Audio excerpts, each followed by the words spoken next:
السلام علیکم ورحمۃ اللہ وبرکاتہ۔ امید ہے کہ تمام حضرات خیر و عافیت سے ہوں گے۔ آج ہمارے ایک بہت قریبی دوست، بہت قریبی ساتھی حضرت مولانا محمد بابر صاحب نے سوال کیا ہے، قبروں پر پھول ڈالنا اور اگربتی جلانا جائز ہے یا بدعت ہے؟ قبروں کے اوپر پھول ڈالنا نبی کریم صلی اللہ علیہ وسلم، صحابہ کرام رضوان اللہ علیہم اجمعین، تابعین، تبع تابعین اور ائمہ مجتہدین رحمہم اللہ سے ثابت نہیں ہے۔ اس لیے قبروں کے اوپر پھول ڈالنا یہ درست نہیں ہے۔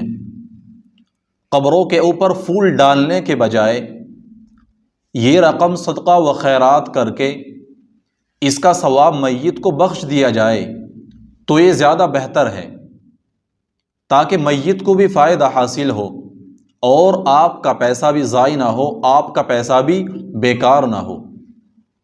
قبروں کے اوپر اگربتیاں یا چراغ جلانا بھی بدعت ہے۔ احادیث مبارکہ میں اس کی کوئی اصل موجود نہیں ہے، شریعت میں اس کا کوئی ثبوت نہیں ہے۔ نیز احادیث مبارکہ میں رسول اللہ صلی اللہ علیہ وسلم نے قبروں کے اوپر چراغ جلانے والوں کے اوپر سخت ممانعت فرمائی ہے اور ایسے فعل کے مرتکب پر سخت لعنت فرمائی ہے۔ اس لیے قبروں کے اوپر چراغ اور اگربتیاں یا پھول وغیرہ نہ چڑھائے جائیں۔